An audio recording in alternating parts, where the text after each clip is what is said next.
What if the man you fear the most becomes the one who saves your life and your heart? This powerful USA-based love story explores fear, fate, and redemption.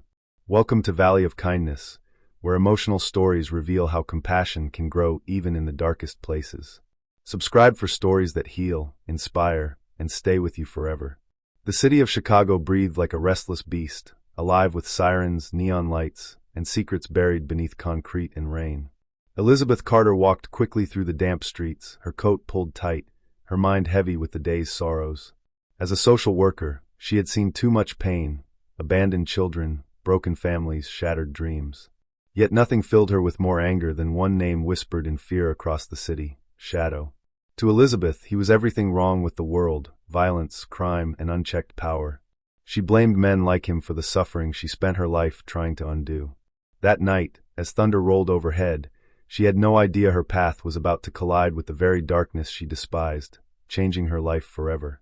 Elizabeth turned into a narrow alley to save time, ignoring the warning in her instincts. The sound of hurried footsteps echoed behind her, followed by a harsh voice demanding her bag. Panic seized her chest as two masked men blocked her way.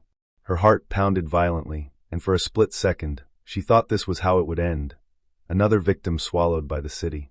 She screamed, but the sound drowned in the rain. Suddenly, everything shifted. A tall figure emerged from the shadows, moving with silent precision. In seconds, the attackers were on the ground, groaning in pain.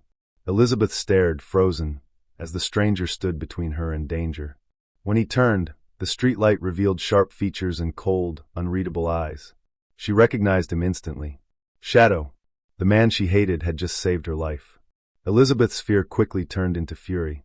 "Stay away from me," she shouted, clutching her bag. Shadow said nothing.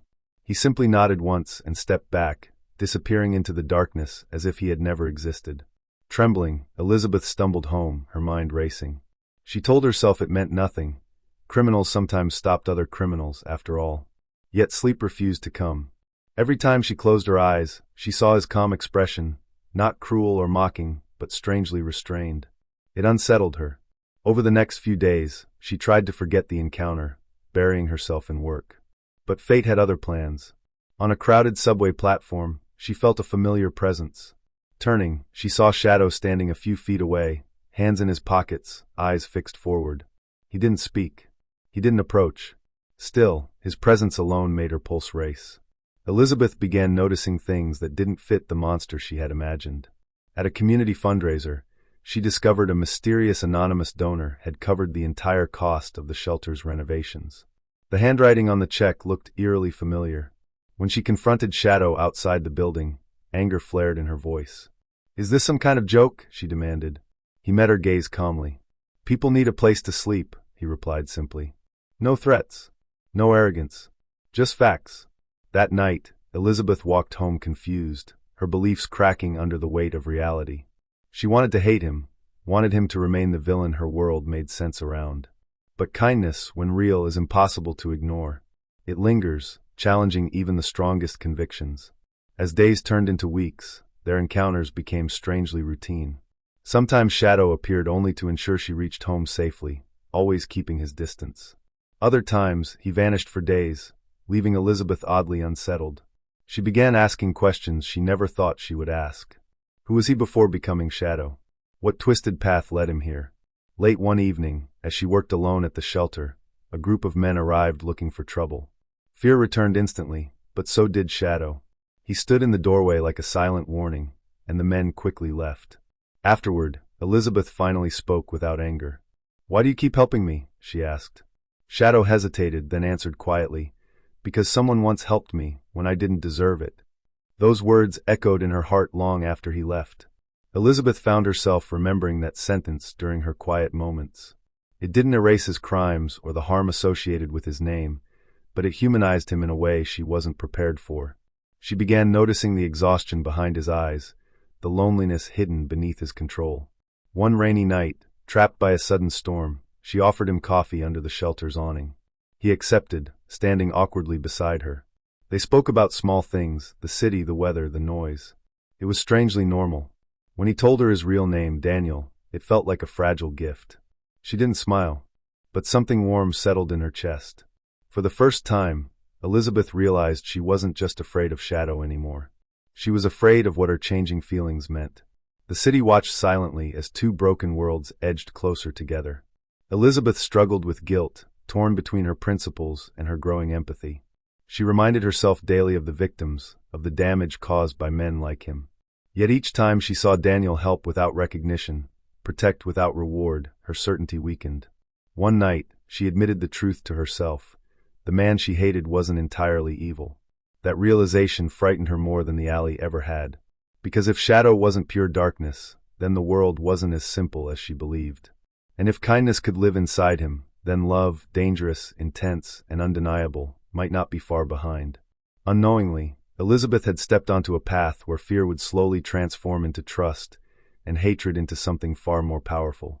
The weeks following Elizabeth's quiet realization were some of the most emotionally exhausting of her life. She tried to return to routine, case files, court visits, shelter meetings, but Daniel's presence lingered in her thoughts like an unanswered question. She noticed how her fear no longer spiked when she sensed him nearby. Instead, there was a cautious awareness, a strange sense of safety she refused to name. One evening, while leaving a late meeting downtown, she saw him across the street arguing with another man. His voice was low but firm, his posture controlled. Whatever the discussion was about, it ended with Daniel walking away while the other man cursed under his breath.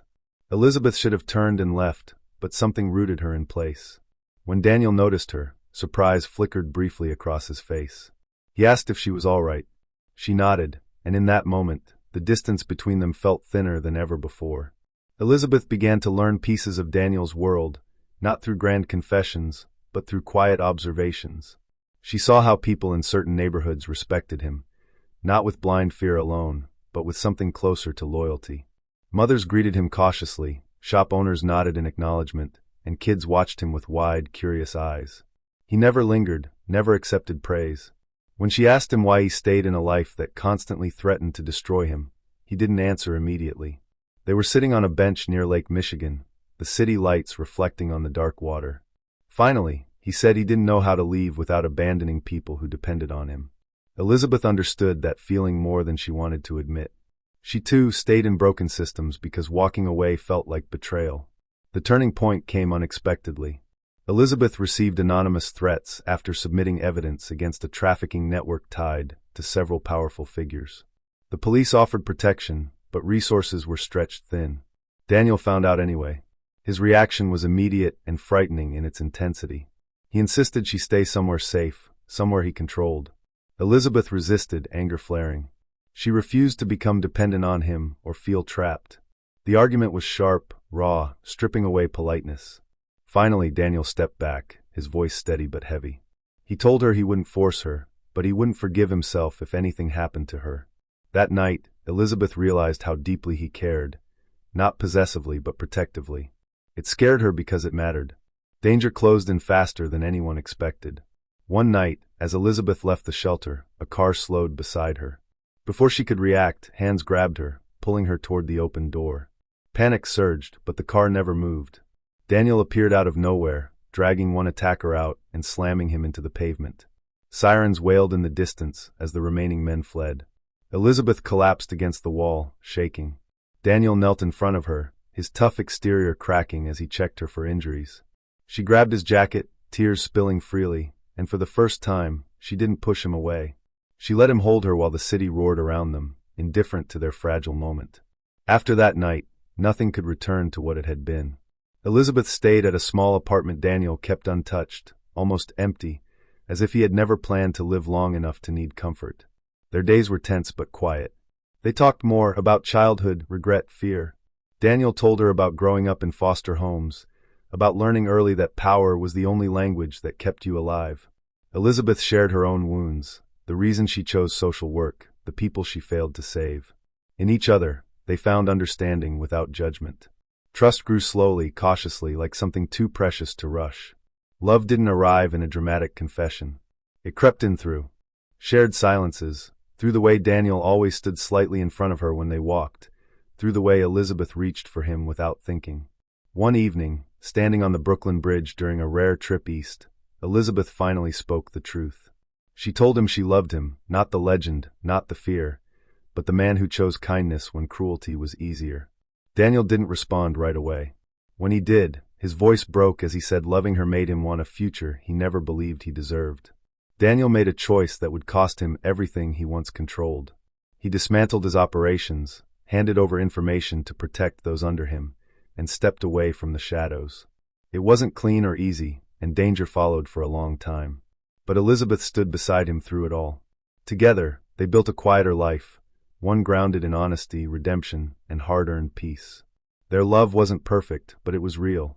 In a country of second chances and unforgiving streets, they proved that even the darkest paths can lead toward the light when someone dares to believe in kindness.